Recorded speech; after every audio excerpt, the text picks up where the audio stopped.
Bonjour et bienvenue sur le Revenu TV. Les PME ont besoin des investisseurs privés pour se développer, vous le savez, et le Revenu Hebdo s'en fait régulièrement l'écho auprès de vous. C'est d'autant plus possible et opportun que cela donne chaque année l'occasion d'éventuelles réductions d'impôts pour ceux qui veulent investir dans les bons projets. Aujourd'hui, nous allons parler d'une société qui s'appelle l'Isotherm, dont nous recevons le président, François Ducrot, société qui produit des solutions isothermes, et nous allons tout de suite en parler en détail. François Ducrot, bonjour. Bonjour. Alors vous êtes président donc de la société l'Isotherm, une société qui est basée dans les Yvelines. Alors tout d'abord, que faites-vous? Que produisez-vous? Voilà, donc depuis 4 ans, aujourd'hui, nous produisons essentiellement des réfrigérants et des emballages isothermes pour offrir une solution globale à tous ceux qui veulent assurer un transport sous température dirigée. Donc, vous savez que la chaîne du froid, c'est un sujet qui est toujours d'actualité et de plus en plus peut-être, à la fois dans l'industrie pharmaceutique et dans l'industrie agroalimentaire, pour prendre, j'allais dire, 2 pôles essentiels, et puis également dans des industries qu'on connaît moins, dans les hautes technologies, par exemple pour transporter des hologrammes, pour transporter donc des circuits imprimés dans des pays où les températures sont relativement élevées. Alors vous êtes venu justement avec quelques échantillons, quelques exemples, puisque vous faites soit des réfrigérants, soit des emballages isothermes.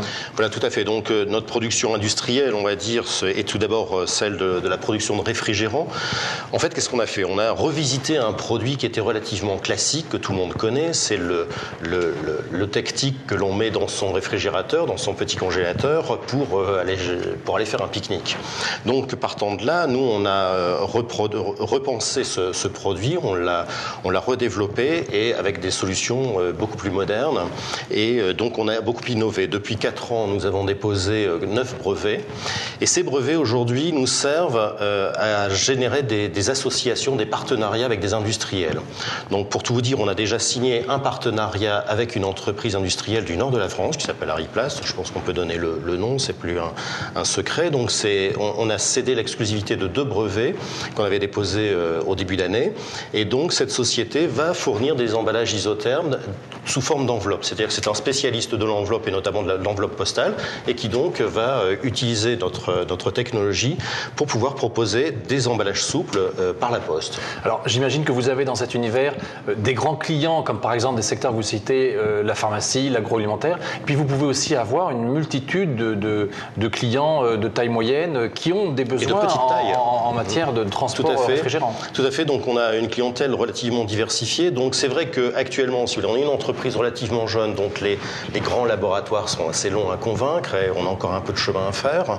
En revanche, on a toute une clientèle, je veux dire, dans la logistique pharmaceutique qui représente à peu près 40% de notre chiffre d'affaires, et qui donc est constitué de laboratoires de taille moyenne, on va dire.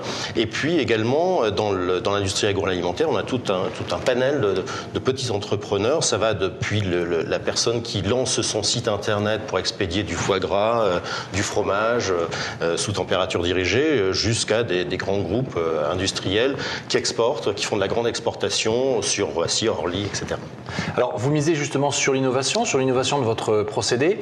Pour donner quelques chiffres et un ordre de grandeur, vous réalisez actuellement un chiffre d'affaires de quel ordre? Alors nous étions l'an dernier sur 400 000 euros de chiffre d'affaires, un chiffre que l'on va doubler cette année, faire un peu plus, j'espère même. Sur l'exercice 2011. Bon, voilà, on est un petit peu ralenti en ce moment parce que c'est une industrie très capitalistique, donc on a déjà eu des équipements, si vous voulez, mais il faut encore investir, et c'est vrai qu'on a été un petit peu décalé par rapport au décalage de PSH. Objectif 2012, l'objectif 2012 en chiffre d'affaires? On espère encore doubler le chiffre d'affaires en 2012 et ainsi de suite pendant. Alors justement, une fois que vous avez un procédé innovant, il faut aussi pouvoir produire et puis livrer au fond les clients. Et donc c'est ce qui vous oblige vous à faire de gros achats de biens d'équipement, enfin de machines pour produire chaque jour. Tout à fait. Donc si vous voulez, nous ce que l'on veut faire, c'est se concentrer dans notre activité sur les investissements qui sont très centré sur notre métier, c'est-à-dire les réfrigérants, les emballages isothermes.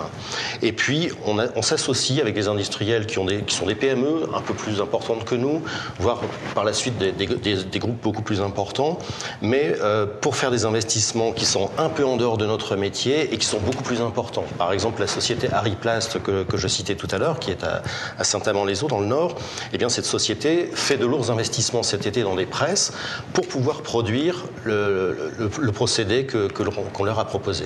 Et donc on a encore 3 discussions en cours avec d'autres industriels. Donc l'objectif pour vous, en tout cas cette année, avec donc la bourse Alternativa, c'est de lever 300 000 euros 300 000 pour vous aider voilà. justement à financer notamment l'équipement de voilà, cette c'est machine-outil. l'impulsion pour pouvoir donc avoir des fonds propres, pour pouvoir donc investir, convaincre des banquiers d'investir avec nous. Et puis il y a évidemment, j'imagine aussi, vous développer en termes d'équipe commerciale sur le. Alors voilà, on a commencé à recruter nos premiers commerciaux, c'est-à-dire jusqu'à présent, il y avait un commercial unique, c'était moi. Maintenant, depuis le mois de juin, on a recruté 2 commerciaux.